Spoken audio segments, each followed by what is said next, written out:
Bueno, efectivamente el proceso electoral en Estados Unidos es un poco distinto al de Argentina. En Estados Unidos no se vota de manera directa al presidente, sino que el año pasado, en noviembre, se llevaron adelante las elecciones presidenciales, donde en realidad lo que se realizan son 50 elecciones en simultáneo en cada estado.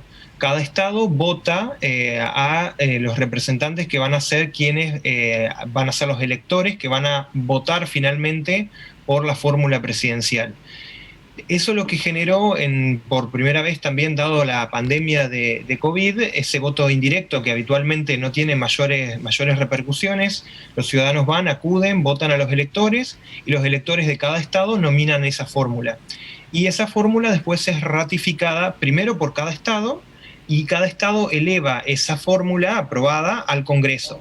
Y el Congreso lo que hace es ratificar esos resultados, que es lo que debía suceder el día de ayer.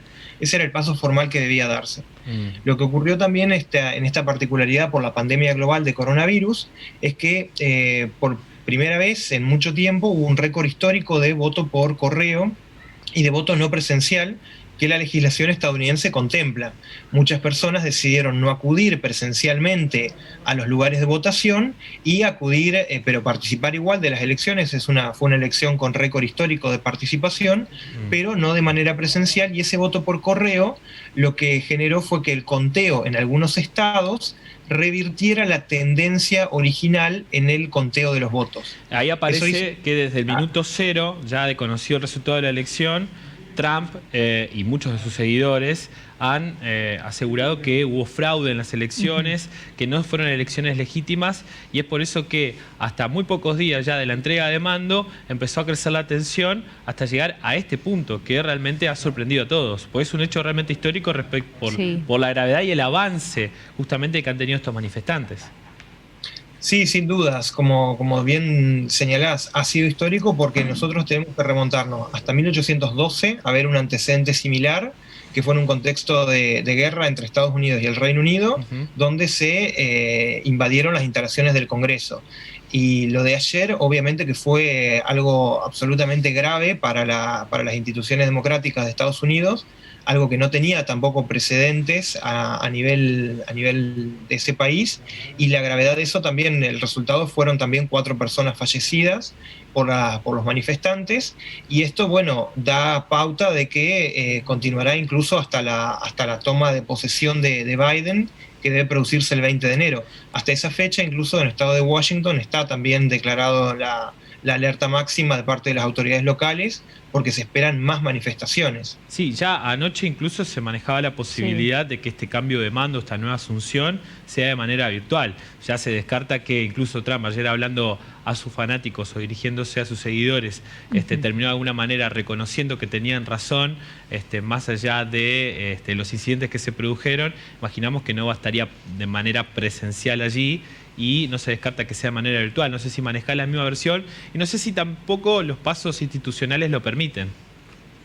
Sí, hay que ver todavía si eso efectivamente se desarrolla, porque a la vez que también lo que se trató ayer fundamentalmente fue de impedir que el Congreso certifique los resultados de los estados, y de esa manera impedir que se proclame oficialmente a la fórmula Biden-Harris como la fórmula ganadora de las elecciones.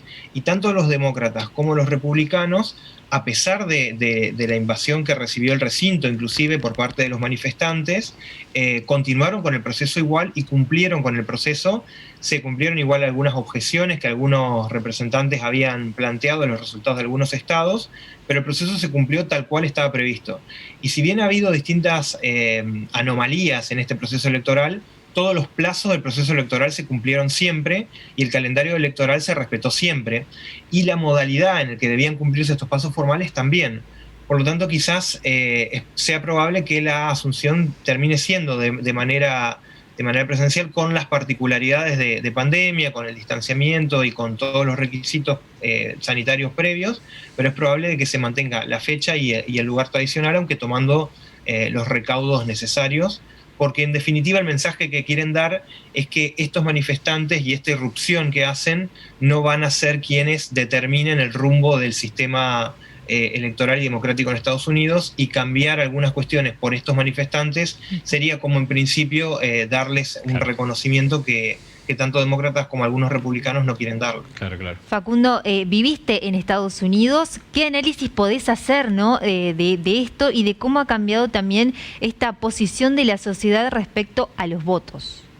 Sí, estuve participando por una beca, un tiempito corto, y estuve también en el Congreso recorriendo las instalaciones que, bueno, mostraban ahora que estaban siendo invadidas por parte de los manifestantes.